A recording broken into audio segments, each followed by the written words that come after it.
Fala, meus queridos, tudo bem com vocês? Como passaram esse final de semana? Um final de semana muito recheado de futebol, jogos no sábado e também no domingo. Uma rodada muito equilibrada, né? Mas apesar de alguns jogos terem um certo desequilíbrio abundante, né? Alguns jogos, tivemos muitos empates nessa rodada, por isso que eu categorizo essa rodada como uma rodada de empates, né? Destacando esses empates, esse equilíbrio em muitos jogos. E em outros jogos e com outras equipes, um certo desequilíbrio, mas a gente já vai chegar lá, eu já vou conversar com você sobre isso, já te explico melhor sobre isso, tá? Bom, é uma rodada também que não marca muita coisa, né? Acho que a gente vai ter uma noção de como vai ficar o Campeonato Brasileiro lá para a 10ª rodada, 12ª rodada, quando ali 30 pontos já vão ter sido disputados, e aí você vai ter as equipes que vão ficar mais para cima, né? As equipes que vão ficar na parte de baixo. Eu acho que vai ter essa divisão bem notável aí, né, na 10ª rodada. Até lá, cara, tem 35 rodadas ainda para acontecer, muita coisa vai rolar. Vamos ter uma pré-temporada aí no meio, né, durante o Mundial, que os clubes vão poder jogar, vão poder fazer amistosos, né, se entrosar mais ainda, os clubes que obviamente não forem para os Estados Unidos. Então, cara, se inscreve no canal para você não perder nada que acontece no futebol brasileiro. Vamos conversar então sobre Bragantino e Botafogo, que foi o jogo que abriu a 3ª rodada com vitória do Bragantino, né? O Bragantino venceu por 1-0 na Bia Bichedi, gol de Eduardo Sacha. Foi o primeiro gol do Eduardo Sacha com a camisa do Bragantino nesse ano, né, na temporada 2025, e um jogo onde o Bragantino foi bem, né, não foi a melhor equipe do confronto, o Botafogo teve mais chances, mais ali para o final do jogo, né, uma pressão ali do Botafogo no segundo tempo. No primeiro tempo foi mais equilibrado, com o Bragantino aproveitando a chance que teve, né? O Cleiton fez grandes defesas no jogo, é o grande destaque, na minha opinião, da partida, porque é injustiçado, é também muito criticado, mas conseguiu ir muito bem nesse confronto contra o Botafogo, fazendo grandes defesas e ajudando o Bragantino a vencer um confronto muito difícil em casa. Né? São duas equipes que a gente consegue definir que vão brigar por partes opostas da tabela. O Botafogo, obviamente, é um dos candidatos ao título, é o candidato a ficar pelo menos na vaga da Libertadores, e o Bragantino com a parte de baixo, mas o Bragantino leva melhor, venceu em casa por 1-0.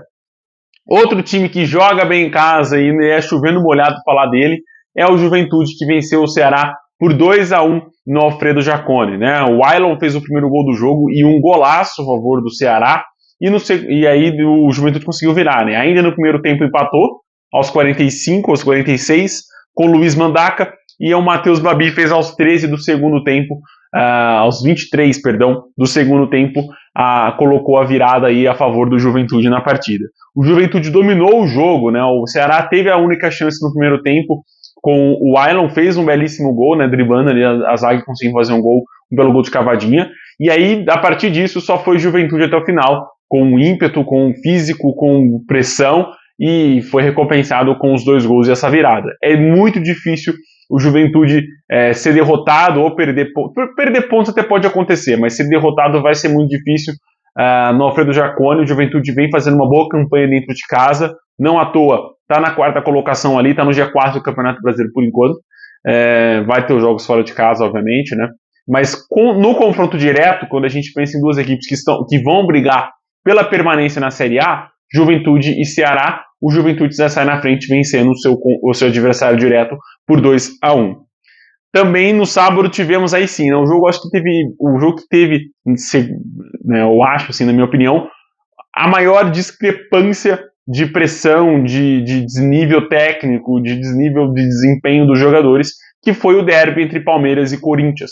O Palmeiras amassou, o Palmeiras dominou, foi um rolo compressor em cima do Corinthians na Arena Barueri. O 2-0, né, gols de Piquerez e Emiliano Martinez, foram poucos, né? Foram poucos gols do que as chances que o Palmeiras teve, e o Palmeiras marcou, inclusive, no segundo tempo. O Palmeiras foi o dono, não só o mandante da partida, mas como também foi o dono do jogo. O Palmeiras dominou e amassou o Corinthians nos 90 minutos que tiveram na Arena Barueri. O Corinthians só foi ter uma chance, inclusive se você for assistir os melhores momentos, só vai ter uma chance do Corinthians no finalzinho do segundo tempo, ali quase beirando os acréscimos da partida, quando o Yuri Alberto finalizou da entrada da área, o Everton conseguiu fazer a defesa sem problemas.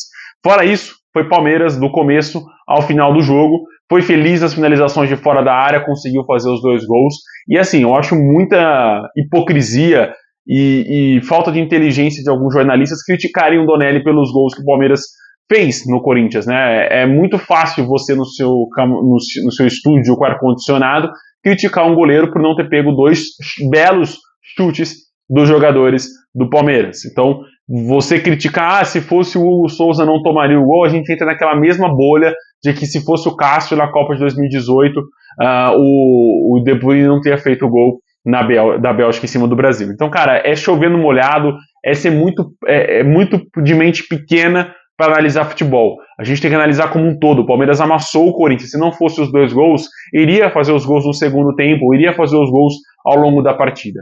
Pelo lado corintiano, precisa superar o título de campeão estadual e já ingressar na temporada 2025. Lembrando que, exceto o Campeonato Paulista, se a gente for voltar para a Copa Libertadores, Copa Sul-Americana e o próprio Campeonato Brasileiro, o Corinthians não desempenhou bem, não jogou bem os seus jogos.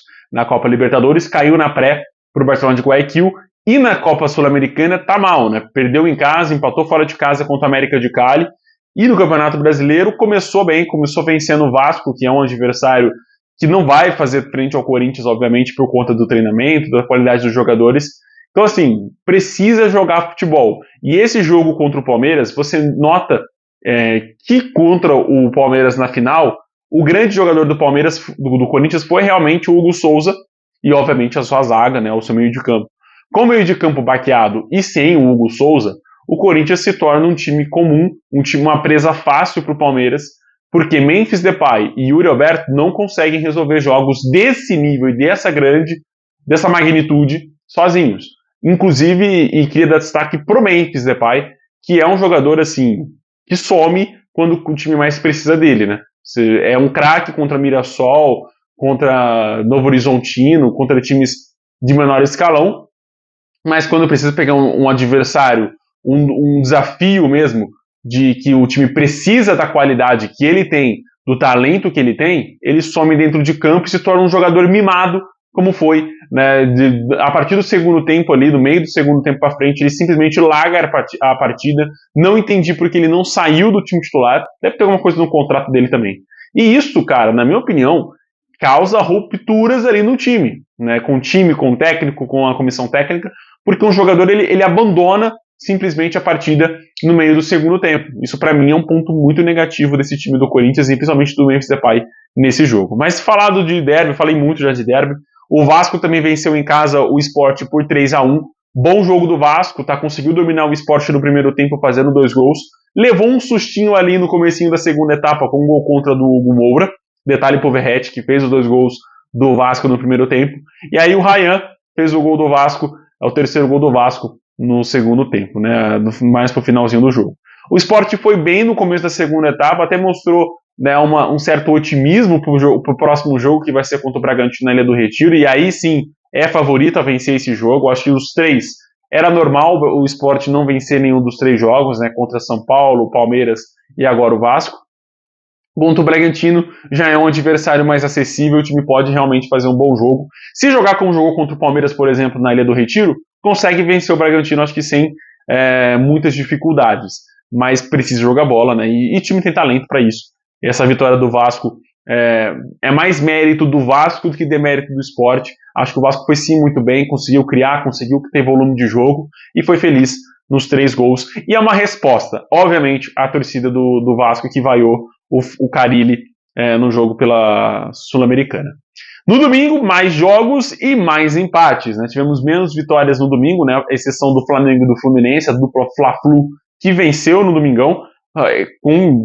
Fora isso, tivemos 4 empates, começando com Bahia e Mirassol, né? O Bahia empatou dentro de casa contra o Mirassol aqui da nossa região. O Mirassol sai na frente com o gol do Gabriel, lei do ex, e aí o Bahia empata com o Eric Pulga. Esse que está sendo, acho que, o principal jogador do Bahia nesse quase meio de temporada, que está fazendo alguns gols importantes com o Bahia e empatou a parada contra o Mirassol. Foi um jogo até que equilibrado, né? Foi um jogo mediano ali, né? Os dois times foi arrastado no sentido de poucas criatividades, né? Os dois times não criaram tanto, mas tanto o Mirassol quanto o Bahia chegaram a fazer os seus segundos gols, né? Mas foram bem anulados por impedimento. E aí a partida terminou com 1-1 no placar. Eu queria destacar a partida do Mirassol, que para mim foi muito bem na Fonte Nova, conseguiu segurar o Bahia, conseguiu dominar na questão tática, né, na questão de dominar ali os espaços do seu campo, não dando espaços para o Bahia, que é um time muito criativo, um time que consegue envolver muitas defesas adversárias. O Mirassol conseguiu espaçar o seu time, cobrir um espaço para o Bahia não conseguir ter essa criatividade e ficou nesse 1-1. Também 1-1 no Morumbi, né, o São Paulo empatou com o Cruzeiro em 1-1. O São Paulo sai na frente com o gol do Ferreirinha, e aí eu acho, né, que o grande craque Neto vai ter que apresentar o programa de Tanguinha brevemente, porque até o meio do ano, até junho, se ele manter esse ritmo, consegue fazer sim os 10 gols que envolvem lá na aposta, e o Caio Jorge empatou para o Cruzeiro. Cara, tá viralizando aí o gol que o Rafael tomou debaixo das pernas, e para mim, cara, eu acho que é mais sorte do atacante do que e também sorte do atacante e azar do goleiro, né? Porque ele estava bem posicionado, iria fazer a defesa, que a bola estava indo para o seu lado direito, né? E aí o desvio do Caio Jorge acabou jogando a bola entre as pernas do Rafael. Infelicidade do goleirão, mas obviamente mérito do Cruzeiro, conseguiu fazer o seu gol e empatar o confronto, né? O Cruzeiro, ao São Paulo, né? Fica o destaque que é o terceiro empate seguido do time do Morumbi. E o Cruzeiro, se eu não me engano, o Cruzeiro venceu um jogo, né? Venceu um, empatou um e perdeu um, né? Tá 1-1 aqui na tabela do Campeonato Brasileiro. O São Paulo não, o São Paulo empatou 3 jogos, empatou com o Sport, empatou com o Cruzeiro e empatou fora de casa também com o Atlético Mineiro. Mas é o primeiro gol do São Paulo, né? Se eu não me engano, no Campeonato Brasileiro, eu acho que é isso mesmo. Saldo de gols, 1. Isso mesmo. São Paulo marcou apenas um gol, também sofreu apenas um gol agora com o Caio Jorge. É uma defesa sólida, mas também é um ataque que cria muito pouco. Eu acho que a falta de Lucas Moura e Oscar vem fazendo isso com o time do São Paulo. Precisa desses dois jogadores para ser um time criativo, um time com mobilidade ofensiva, e é incrível como o São Paulo começou sendo esse time na temporada, né, de criação, envolver os adversários, e já nesse meio, quando não tem os seus dois principais jogadores, se torna, né, volta ali a fita lá para a época de Rogério Ceni, o fim dos treinamentos ali do Diniz, que é um chuveirinho, né? O São Paulo é um chuveirinho abusivo na área, inclusive o gol do Ferreira sai disso, né? Mas empate muito merecido, porque os dois times não criaram tanto assim, foram poucas chances para os dois. O Flamengo venceu fora de casa o Grêmio por 2-0, 2 gols da Arrascaeta. Quando tem uma Arrascaeta bem, quando tem uma Arrascaeta em alta rotação, jogando muita bola, o Flamengo consegue vencer sim, consegue dominar os adversários. O time do Flamengo funciona com o Arrascaeta bem, com o Arrascaeta móvel ali no seu time, né? Aparecendo na direita, aparecendo na esquerda, aparecendo pelo meio, e conseguiu fazer 2 belos gols e deu essa vitória para o Flamengo em cima do Grêmio. O Grêmio, cara, é aquilo que eu falo. Por mais que o Grêmio esteja jogando bem na temporada, não acho que o Grêmio está fazendo uma temporada desastrosa, é o Flamengo do outro lado. A gente tem que começar a pesar esses lados, né? Pesar o investimento, pesar tempo de técnico, pesar a qualidade do elenco. E o Flamengo era mais provável o Flamengo vencer do que o Grêmio, né? Tanto que, obviamente, venceu. Mas o Grêmio fez um bom jogo, não conseguiu levar tanto perigo assim quanto eu imaginava. Tem o lance do pênalti que o torcedor do Grêmio fica reclamando. Na minha opinião, não foi por conta do desvio no próprio companheiro do Flamengo, né? O Gerson, obviamente, aí minha análise, ele abre sim o braço, ele tira o braço da onde estava, ele estava com o braço grudado, mas ele abre o braço, eu acho que foi um reflexo do corpo, mas não deveria ter sido marcado, não foi marcado, o árbitro acertou, porque sai de um desvio do próprio jogador do Flamengo, né? A gente sabe que a regra agora mudou em relação a isso. Também no domingo tivemos o Samuel Xavier entrando na mente do Neymar, hein, cara? E que boas-vindas do Neymar ao Brasileirão. O Santos vai vencer o próximo jogo fora dentro de casa, né? Se eu não me engano, não é com um grande adversário. Deixa eu ver aqui. É contra o Atlético Mineiro, né? Então sei, então. Talvez role um empatezinho aí. Deixa eu ver aqui. Santos e Atlético Mineiro, isso mesmo. São dois times ali que estão na parte de baixo da tabela. Mas, cara, mais uma partida bem abaixo do Santos de criação, mesmo com o Neymar, Guilherme, né, todas as suas principais peças jogando, o Santos foi abaixo, o Santos não conseguiu criar, e no segundo tempo, né, no final do segundo tempo, o Fluminense foi coroado, porque foi realmente o melhor time do confronto, com o gol do Samuel Xavier. Engraçado que eu estava assistindo o jogo entre Grêmio e Flamengo, né, e intercalando com São Paulo e Cruzeiro, na hora que eu mudei para o jogo do Fluminense e Santos, saiu o gol do Samuel Xavier. né? E foi um gol, assim, que tinha que sair esse gol, acho que de qualquer jeito, né? Acho que os astros do futebol queriam que o Samuel Xavier fosse coroado com esse gol, porque a bola desvia no lateral esquerdo do Santos e a bola vai morrer no ângulo do Brasão, sem chance de defesa. Ele até pulou bem, conseguiu fazer uma boa elasticidade, mas não conseguiu fazer defesa. Mérito do Fluminense, que foi coroado, como eu falei, com essa vitória, merecia realmente vencer. E o Neymar, cara, é muito louco, né? Porque é um melhor jogador do nosso futebol, sem dúvida, com mais talento, com mais qualidade, com mais poder de decisão, mas é um jogador sem decisão e sem talento nenhum na mente, né? Não consegue ter esse talento, não consegue colocar esse talento 100% em campo, e eu acho que isso é o que vai fazendo mal pro próprio jogador, pro Santos. E é isso, cara. Eu acho que o Santos é um dos candidatos a brigar contra a zona de rebaixamento até o final, mesmo com o Neymar, mesmo se o Neymar ficar aqui até o final do ano, até ficar na próxima temporada.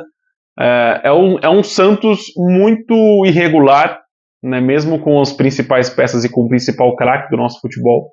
É um time muito irregular e que não consegue vencer os jogos fora de casa. Na Vila Belmiro já empatou contra o Bahia.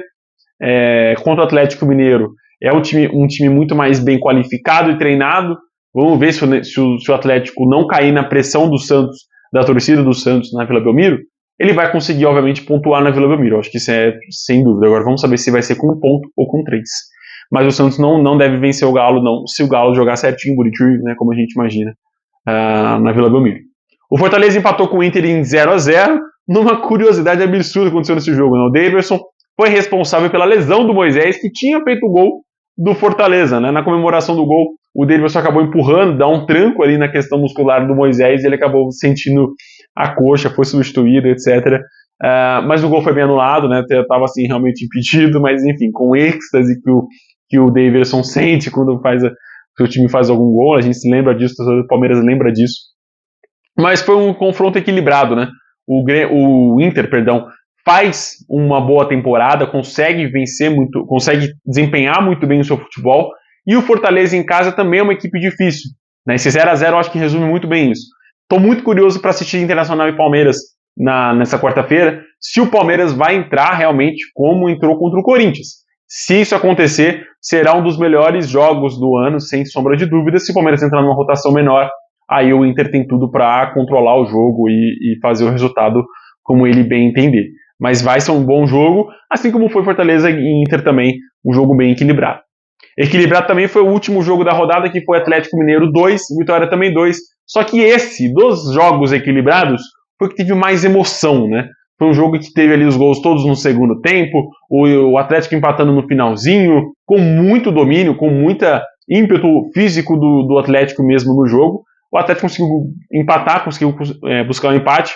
O Vitória sai na frente com o Lucas Alter, o Atlético empata com o Fausto Vera, depois o Vitória sai na frente de novo com o Mateuzinho, e no finalzinho do jogo, aos 87 minutos do segundo tempo, o Igor Gomes empata a parada para o Galo, que estava realmente criando mais, dominando mais o Vitória.